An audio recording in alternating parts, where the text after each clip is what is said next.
বউকে তিনি তালাক দিয়ে ফেলছে, গত 2 তারিখ আবার বউরে তিনি বিবাহ করলো।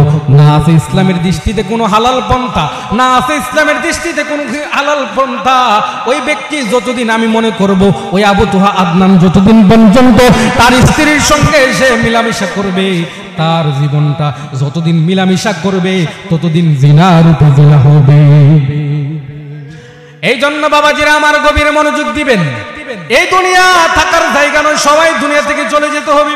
যাওয়ার পূর্বে আল্লাহ রাসূলের মহব্বত করা লাগবে, রাসূলুল্লাহর মহব্বত করা লাগবে, আল্লাহর ইবাদত করতে হবে, ওলি ইকরামের সহবতে থাকতে হবে। আমার আল্লাহ বলে আতিউল্লাহ ওয়া আতিউর রাসূলা ওয়া উলিল আমরি মিনকুম।